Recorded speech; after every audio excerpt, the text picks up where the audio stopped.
फिरवायचं नाही हरे हरे पुंडलिक अर्धरी विठ्ठल श्री ज्ञानदेव तुकाराम पंढरीनाथ भगवान की जय. माऊली ज्ञानेश्वर महाराज की जय. जगद्गुरु संत तुकाराम महाराज की जय. सद्गुरु जोग महाराज की जय. वक्रतुंड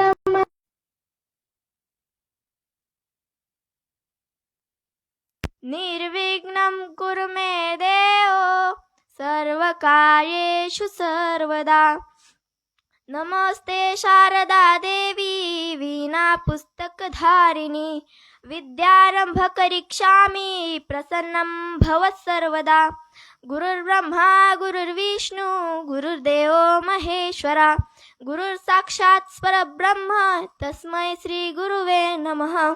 कृष्णाय वासुदेवाय हरे परमात्मने नमः. प्रणत क्लेशनाशाय गोविंदाय नमो नमः. नागेन्द्रहराय त्रिलोचनाय भस्मांगरागाय महेश्वराय. नित्याय शुद्धाय दिगंबराय तस्मै नकराय नमः शिवाय. मनोजवं मारुततुल्यवेगं जितेन्द्रियं बुद्धिमतां वरिष्ठं.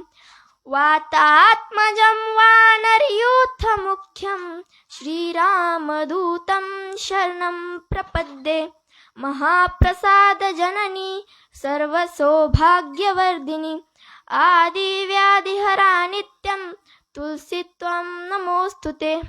महायोगपीठे तटे भीमरद्यं वरं पुण्डलीकाय दातुं मुनीन्द्रे. समागत्य तिष्ठं तमानन्दकन्दं परब्रह्मलिङ्गं भजे पाण्डुरङ्गं.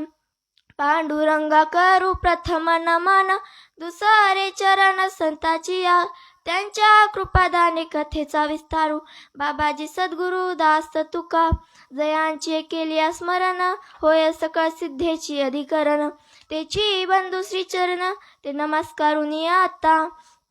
प्रस्तुत प्राप्त प्रसंगी प्राप्त स्थळी प्रवचन रूपी सेवेकरिता निवडलेला श्लोक हा भगवद्गीतेतील 9व्या अध्यायातील 26व्या क्रमांकाचा श्लोक आहे. प्रवचनाला सुरुवात करण्यापूर्वी अल्पसा परिहार देणं हे वक्त्याचं कर्तव्य आहे. या न्यायाने आपल्या दहीगुडेवाडीमध्ये चालू असलेले हे 15 दिवसाचे बाल सुसंस्कार शिबिर आणि या 15 दिवसाच्या शिबिरामधली मला 10व्या दिवसाची सेवा मला काकांनी दिली. मी त्यांचे आभारी आहे. तसेच माझे गुरुवर्य हरिभक्तपरायण वैष्णवीताई धाईगुडे व हरिभक्तपरायण जीवन महाराज धाईगुडे यांच्या कृपाशीर्वादाने व माऊलींच्या कृपाशीर्वादाने व माझ्या आई वडिलांच्या कृपाशीर्वादाने मी माझ्या प्रवचनास सुरुवात करते. पत्रं पुष्पं फलं तोयं यो मे भक्त्या प्रयश्चिति तदहं भक्ती प्रवृद्ध मश्नामी प्रयतात्मनः. याचा अर्थ काय असेल हो? तर याचा अर्थ आहे जो पण पान फूल फळ पाणी मला भक्तीने प्रेमाने समर्पित करतो मी त्या शुद्ध मानवाचे श्रद्धेने अर्पण केलेल्या पत्र पुष्पदिकाचा स्वीकार करतो. या श्लोकात भगवंत आपल्या उपासनेचे साधन सांगतात. जीवाला कधी जर काय असेल तर ती भगवंत उपासना होय. उपासनेखेरीज इतर कोणतेही कर्म जरी केले तरी किंबहुना व्यवहारामध्ये जरी ती श्रेष्ठ ठरली तरी निर्थकच आहे. म्हणून तुकाराम महाराज म्हणतात, भक्तीशिवाय अन्य कर्मांना पापच म्हणावे. माझ्या भक्तीविना केजे नव्हे ते पाप. नवे भगवंत भक्तीशिवाय आयुष्य यात्रा घालविण्यास निर्थक आहे.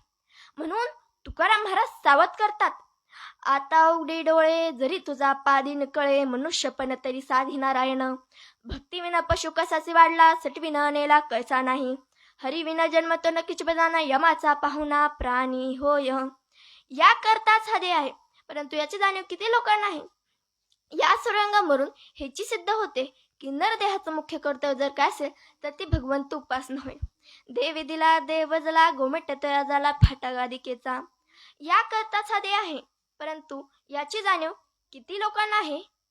ज्याप्रमाणे सैन्यामध्ये युद्धाच्या वेळी विजयश्रीच्या सिंहासनावर एखादा बसतो, त्याचप्रमाणे परमार्थामध्ये कोट्यावधी लोक उड्या टाकतात, परंतु भगवंत प्राप्ती स्वरूप तीरावर एखादाच जातो. विरळा ऐसा कोणी, विरळा पावे असे का होते हो? तर यांना खरे भगवंत उपासनेचे वरमांश न कळता लोक आपापल्या परीने उपासना करतात. शिळ्या तांब्याचे बाहुले केले, पाठ मांडून वर बसविले, वस्त्र अलंकार गुंडाळिले, मना आले ते नाम ठेविले, या जनासी लागले वेड. कामिक भावनेने निरनिराळ्या देवतांना लोक भेटताना दिसतात, परंतु त्यांना हे कळत नाही की आपण ज्या देवाची उपासना करतो त्यांचे स्वतःचेच पोट भरत नाही आणि त्यांचे देवपणही शाश्वत राहत नाही. तेव्हा अशा देवांची उपासना करून ते आपणास काय कृत्य करणार? हे खरे देव नाही. यांनी पुण्य संपादन करून देवपण मिळवले असते. उदाहरणार्थ, एक वेळ रामचंद्र प्रभू व सीतामाता बसले असताना त्यांच्या पुढे 2 मुंगळे आले. ते रामचंद्र प्रभूंनी पाहिले व त्यावर हसू लागले. सीतामाता म्हणाली, आपण का हसला तो प्रभू? कारण सामान्य मनुष्य कशालाही हसतात, परंतु भगवंत असे कसे हसतील असे सीतामाताला वाटले. त्यावर रामचंद्र प्रभू म्हणाले की हा मुंगळा मागच्या 7 जन्मी इंद्र होता व आता त्याला मुंगळ्याचा जन्म प्राप्त झालाय. मागच्या 7 जन्मी इंद्र असताना त्याला रथात बसायची सवय असल्यामुळे तो त्या दुसऱ्या मुंगळ्याच्या पाठीवर बसलाय. दृष्टांत संपला. हे कशासाठी सांगितले? कारण या देवांची अशी फजिती होऊन त्यांना मृत्यू लोकात जन्माला यावे लागले. तेच ज्ञानेश्वर महाराज सांगतात. म्हणून अज्ञानी लोकांशी निरनिराळ्या देवतांना भेटतात. ही अज्ञानाची भक्ती, यात एकनिष्ठा नसते, भाव नसतो. अज्ञानाची भक्ती इच्छा संपत्ती तयाची चित्ती बोध कैसा. लोक खऱ्या देवाला सोडून वाटेल त्या देवाची उपासना करतात.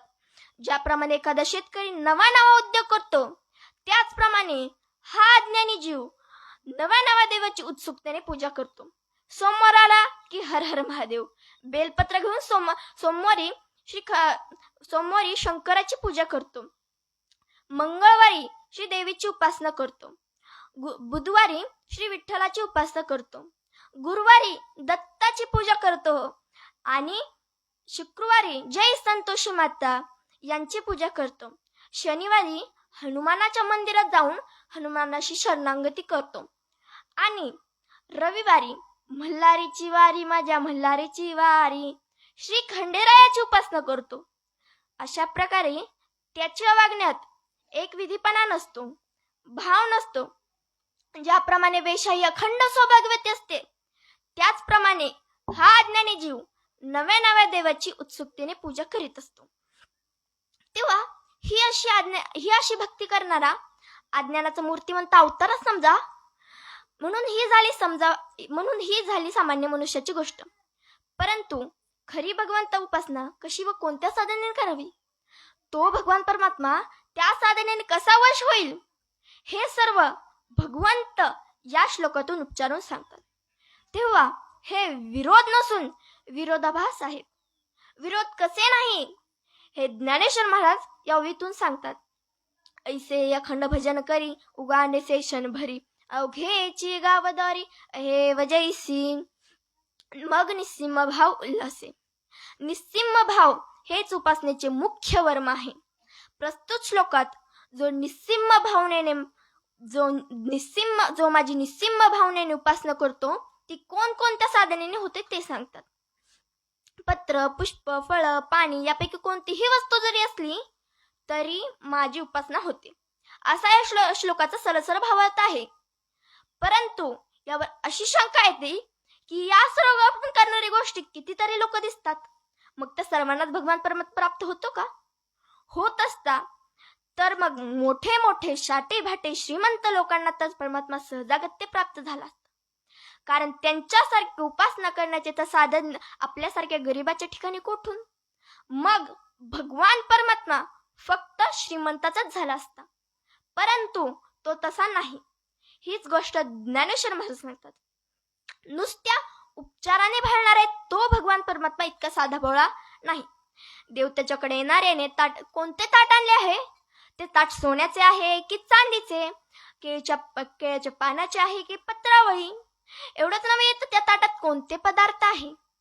बासमती तांदूळाचा भात की आंबेमोहोर तांदूळाचा भात की हलवाई इत्यादी तो काहीही पाहत नाही. एवढंच नव्हे तर तो आणणारा कोण आहे हेही तो पाहत नाही. हा केवळ वरचा भाग आहे. तो भगवान परमात्मा अंतर्यामी आहे हो. तो जर काही पाहत असेल तर किती प्रेमाने उपचार आणले आहेत ते तो पाहतो. मग देवाला उपचार करूच नका असा होत नाही. कारण जे ते प्रेम असते ते करा म्हणून सांगावेच लागत नाही. त्याला न सांगताही तो काहीतरी बनवून नेतोच. देवाला जाताना सोबत काहीतरी घेऊन जावेत असे त्याला सांगावेच लागत नाही. तो न सांगताही त्याच्यासोबत काहीतरी बनवून नेतोच. तांदूळ किंवा फळ अथवा फूल काहीतरी नेतोच. परंतु जेथे प्रेम नसते तेथे काहीतरी वेगळेच दृश्य पाहायला भेटते. उदाहरणार्थ द्यायचा ठरला तर आपण एखाद्या देवस्थानावर गृहस्थानाने एखाद्या व्यक्तीला पुजारी म्हणून ठेवलेला असतो. त्याला जर आपण विचारले, काय बुवा झालीत का पूजा, तर तो म्हणतो, काय करता, नेमणूक आहे ना, नाही केलं तर जेवायला मिळणार नाही, म्हणून आलो एकदाचा त्या देवाच्या मस्तकावर पाणी ओतून म्हणजे झालोच मोकळा. अशा भक्तीला काय किंमत हो. तो केवळ पैशासाठी हे करत असतो. त्याच्या मनामध्ये देवाविषयी भाव नसतो, प्रेमही नसतं. मोले घातले रडाया नाही आसू आणि माया. ज्याप्रमाणे एखादा गृहस्थ मेल्यानंतर काही विशिष्ट जातीमध्ये पैसे देऊन माणसे रडण्यासाठी आणली जातात, तेव्हा ते रडण्याचे सोंग आणीत असतात. त्यांच्या मनामध्ये त्या व्यक्तीविषयी प्रेम नसते, भाव नसतो. कारण उसने रडणे आणि प्रेमाने बडबडून येऊन रडणे यात फरक असतो. वरवर क्रिया जरी सारखी असली तरी आतून एक स्वार्थमूलक आहे व दुसरी प्रेममूलक आहे. दोन्ही दिसती सारखी वर्म जाणे तो पारखी. बाह्य क्रियेला महत्व नाही, त्याच्या बुडाशी किती प्रेम आहे त्याला महत्व आहे. आपण देवाला पत्र, पुष्प, फळ, पाणी अर्पण करीत असतो, परंतु त्यामागे भाव, प्रेम आहे की नाही ते देव पाहत असतो. ह्याशिवाय तो भगवान परमात्मा कोणत्याही विद्येने वश होत नाही. पै अर्जुना माझा ठाई आपण पे नवीन नाही, मी उपचारी कव नाही न कळेगा. भगवंत म्हणतात, अर्जुना भक्तीने मला आपला आत्मभाव अर्पण केल्याशिवाय मला आनंद होत नाही. कारण भगवंतापुढे कितीही विद्या असो तिचा डोल चालत नाही. तसाच संपत्तीलाही भगवान परमात्मा वश होत नाही. तुमचे आमचे सोडा हो, लक्ष्मी जवळचे किती ऐश्वर्य होते हे सांगण्याकरता भगवान परमात्मा लक्ष्मीच्या दासीचे वर्णन करतात. ते म्हणतात, नुसती भातुकली खेळताना त्यांनी घरकुली केली म्हणून लोक त्यांना अमरापुरे म्हणू लागले. मग विचार करून सांगा जरा, इंद्रदेवासारखे देवधीतही त्यांची भावली ठरत नाहीत का? ठरत नाहीत ना. ठरतात, कारण तेही लक्ष्मीपेक्षाही कमी संपन्न आहेत. अलौकिकेश्वरी जिचा दासीचे आहे, तर मग मुख्य नायिका लक्ष्मीचे वैभव काय वर्णन कराल. कारण लक्ष्मी इतके संपन्न या जगात कोणी आहे का? जिथे लक्ष्मीची संपत्ती पुरी पडली नाही तिथे आपल्यासारख्या तुटपुंज्या संपत्तीला तो भगवंत परमात्मा कसं काय बरं संतुष्ट होईल. तसेच सर्व तपस्यांमध्ये सर्वात श्रेष्ठ भगवान शंकर यांनी कैलासाचा त्याग करून काशी येथे येऊन राहिले व स्मशानात येऊन राहिले व अजूनही तेथे त्यांचा काल ध्यान धारणी घालवित आहेत. परंतु आपले मात्र दोनदा आळंदी पंढरपूर पूजून आले की म्हणतात, अजून कसं काय बरं देव भेटेना. जेथे भगवान शंकर यांचे तप कमी पडले, जेथे लक्ष्मीचे ऐश्वर्य कमी पडले, तेथे आपल्यासारख्या दुबळ्यांचा काय लागणार.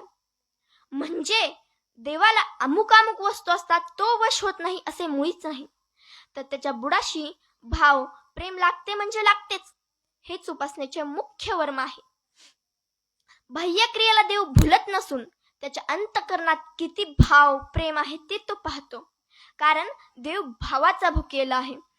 भावे विना भक्ती, भक्ती विना मुक्ती, बळे विना शक्ती बोलू नाही. तेच ज्ञानेश्वर महाराज सांगतात. म्हणून परमात्मा हा भावनेचा कळला जातो. प्रस्तुत श्लोकात भगवंत सांगतात, जो माझा अनन्य भक्त आहे त्याने जर मला पत्र, पुष्प, फळ, पाणी यापैकी कोणतीही गोष्ट जरी अर्पण केली, नव्हे ते कोणत्याही झाडाची असली तरी हरकत नाही, नव्हे ते शिळे असले तरी हरकत नाही, परंतु त्याने जर मला ते प्रेमाने अर्पण केले तर मी ते आनंदाने स्वीकारतो. तेव्हा पत्र, पुष्प, फळ, पाणी कोणी अर्पण केले आणि भगवंताने त्याचा किती आनंदाने स्वीकार केला ते पाहू. पत्र म्हणजे पान कोणी अर्पण केले तर द्रौपदीने मोठ्या प्रेमाने भगवंताला अर्पण केले. म्हणून भगवंताने तिला संकटातून सोडविले. कारण भगवंत प्रथम काहीतरी घेतो व नंतर देतो. उदाहरणार्थ द्यायचा ठरला तर पांडव वनवासात असताना त्यांना छळवण्याकरता दुर्योधनाने दुर्वास मुनीस त्यांच्या शिष्यासह रात्र पाठवले.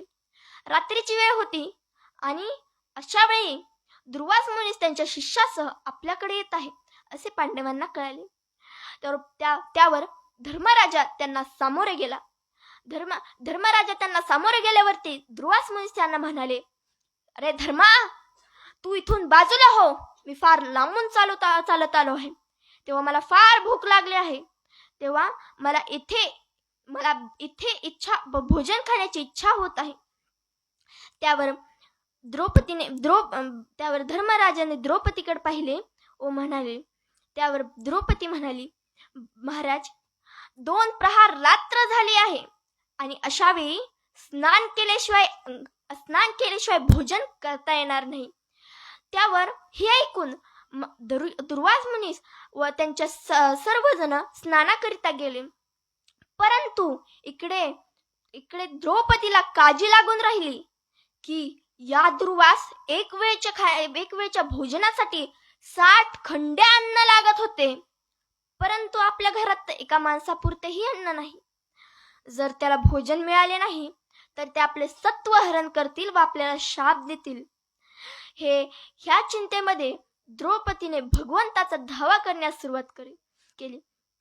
कृष्णा धावरे लवकरी, संकट पडले आहे भारी, हरी तो आमचा कैवारी, आले विघ्न निवारी, असा द्रौपदीचा धावा होता. भगवंत जेवायला बसणार इतक्यात त्यांच्या कानावरती द्रौपदीचा धावा पडला. भगवंताने ते ताट तसेच सारले. उठून त्यांच्या त्यांच्या वाहनाला गरुडाला घेऊन निघाले. त्यांना इतकं त्वरा झाली होती की त्यांचं स्वतःचं वाहन असणार गरुड त्यांनी त्याला टाकले व स्वतःच्या वेगाने द्रौपदी जवळ आले. द्रौपदीला म्हणाले, द्रौपदी, मला फार भूक लागली आहे, तेव्हा मला त्वरित काहीतरी जेवायला दे. त्यावर द्रौपदी म्हणाले, भगवंता, अरे तुला काय देऊ, घरात काही शिल्लक नाहीये. त्यावर भगवंत म्हणाले, अगं बघ जरा काहीतरी घरात शिल्लक असेल. त्यावर द्रौपदी म्हणाली. द्रौपदी आत गेली, आतून एक थाळी आणली व भगवंताला दाखवली आणि म्हणाली, बघ काय आहे माझ्याकडे, काय देऊ तुला, काहीच शिल्लक नाहीये. त्यावर भगवंत म्हणाले, त्याला जरा बघ, त्याला काहीतरी चिकटलेलं आहे त्या थाळीला. तर द्रौपदीने पाहिले व म्हणाली, हे ते भाजीचे पान आहे. त्यावर भगवंत म्हणाले, आणि इकडे पुरे झाले तेवढे. भगवंताने ते भाजीचे पान घेतले व खाल्ले आणि विश्ववृत्तीची ढेकर दिली. काय देवा घरी मिळेन खाया अन्न, खाये द्रौपदीचे भाजीचे पान. तेव्हा भगवंताने स्मरण केलं व पर्वता एवढा भोजनाचा ढीग निर्माण केला आणि द्रौपदीला म्हणाला, आण त्या दुर्वास मुनीस बोलून आणि घाल जेवायला. कारण अशा प्रकारे द्रौपदीने मोठ्या प्रेमाने भगवंताला पान अर्पण केले आणि भगवंताने तिला संकटातून सोडविले. कारण भगवंत प्रथम काहीतरी घेतो व नंतर देतो. पण आता दुसरा क्रमांक तो म्हणजे असा पुष्प. पुष्प म्हणजे काय तर फूल. कोणी अर्पण केले तर फूल गजेंद्राने अर्पण केले. गजेंद्र हा सरोवरात पाणी पिण्यासाठी गेला असता त्याचा पाय एका नकराने धरला. गजेंद्राने त्याला सोडण्याचा खूप प्रयत्न केला, पण तो नकर काही पाय सोडेना.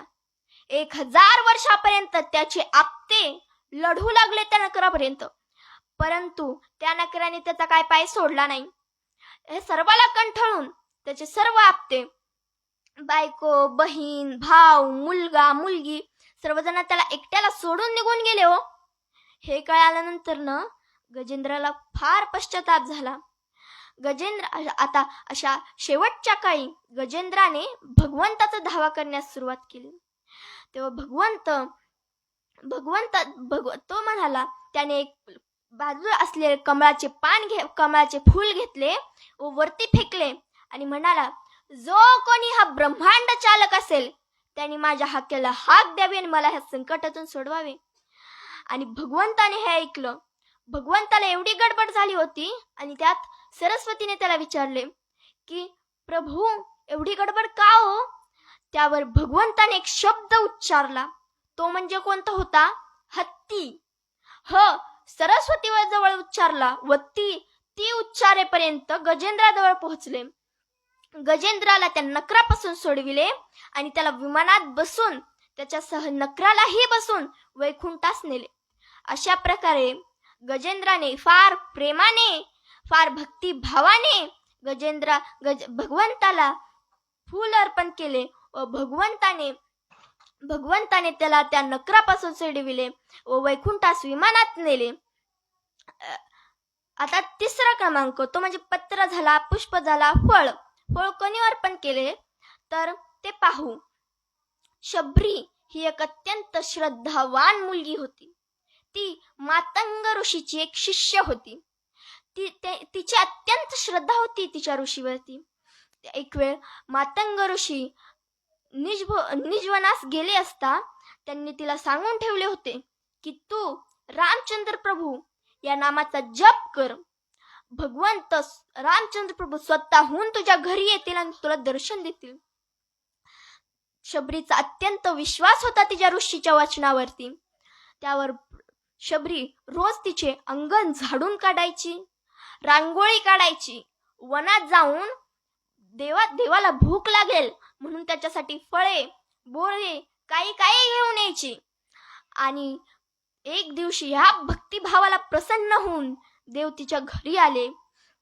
साक्षात रामचंद्र प्रभूंनी तिला आलिंगन दिले. हे शबरीला खूप आनंद झाला होता. तेव्हा भगवंत तिला म्हणाले, शबरी अगं मला फार भूक लागली आहे, तेव्हा मला काहीतरी खाण्यासाठी दे ना.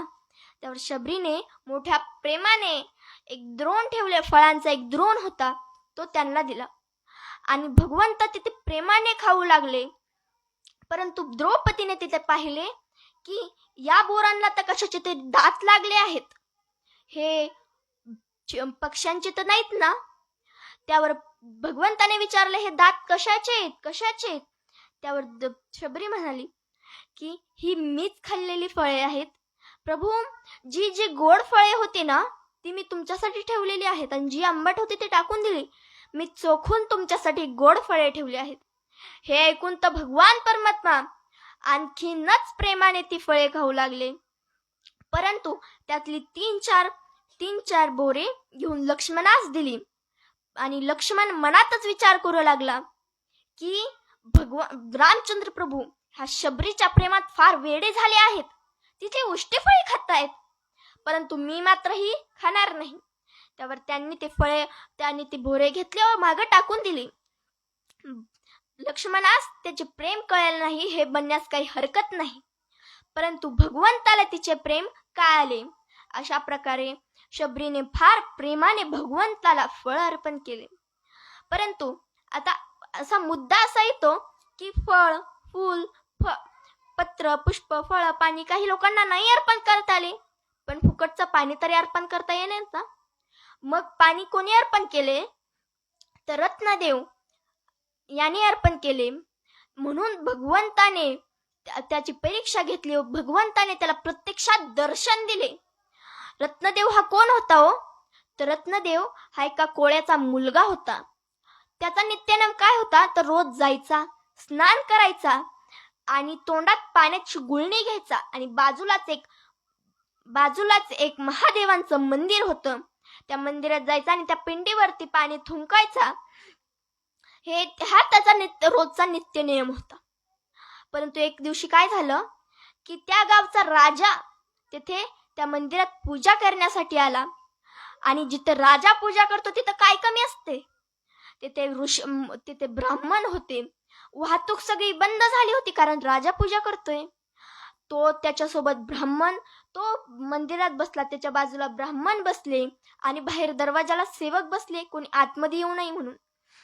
त्यावर रोजचा नित्यनेम करणारा हा कोळ्याचा मुलगा रत्नदेव तेथे आतमध्ये जाऊ लागला. तेव्हा सेवकाने त्याला अडवले व म्हणाला, आतमध्ये राजे साहेब पूजा करीत आहे, तेव्हा तुला आतमध्ये जाता येणार नाही, तू बाहेरच थांब, निघ इथून, असं म्हणाल्यानंतर त्या फार निराश झाला.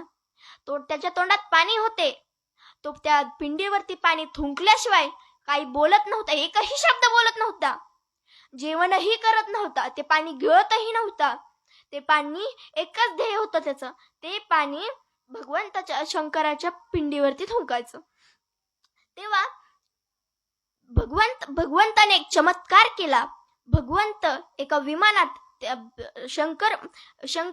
त्यांच्या महादेव त्यांच्या सरस्वतीसह विमानातून चालले असता त्यांनी पाहिले आणि सरस्वती म्हणाली, काय हो तुमचे भक्त, बघा तुमच्या नावाचा किती जयघोष चालला आहे. मग महादेव म्हणाले की ही भक्ती अहंकाराची आहे. तो राजा, त्याच्यामध्ये खूप जास्त अहंकार आहे, तो केवळ दिखाव्यासाठी पूजा करीत आहे. तेव्हा सरस्वती म्हणाले, काय हो असं का बोलताय, बघा किती थाटामाटात तुमची पूजा चालू आहे.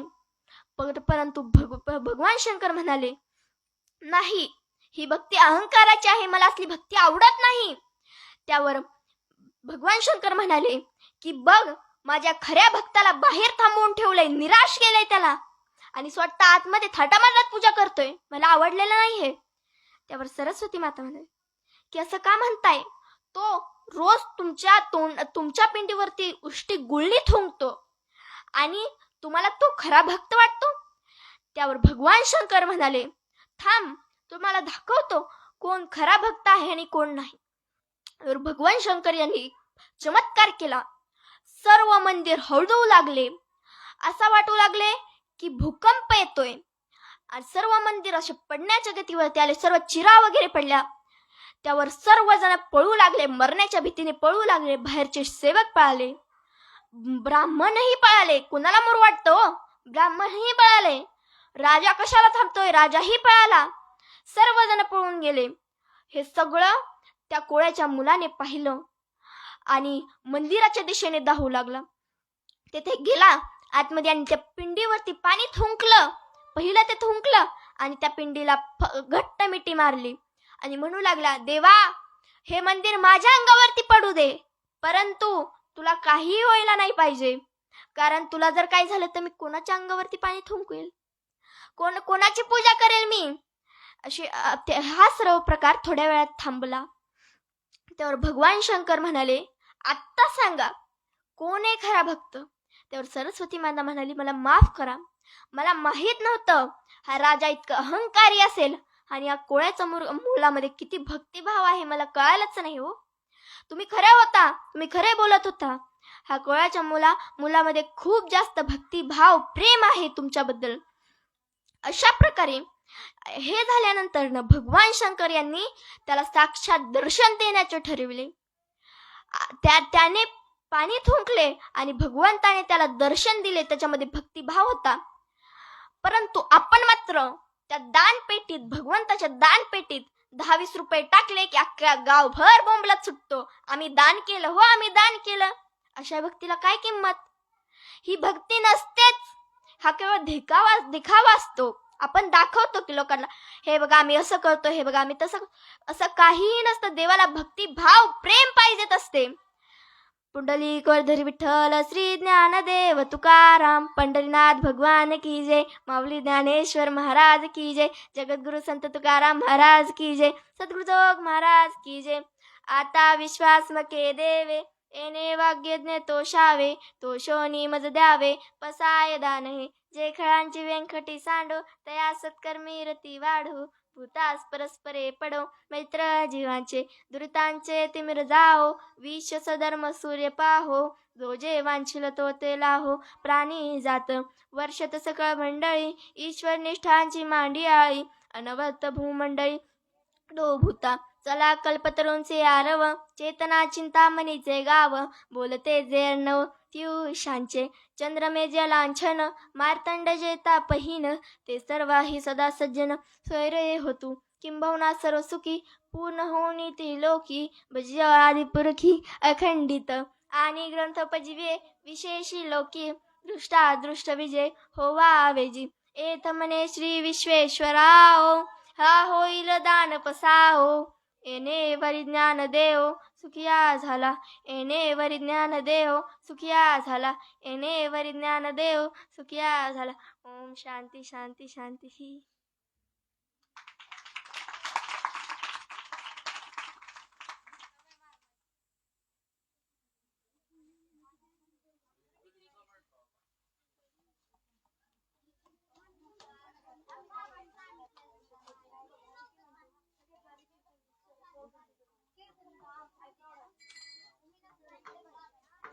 तुम्ही पिना तोड चलवा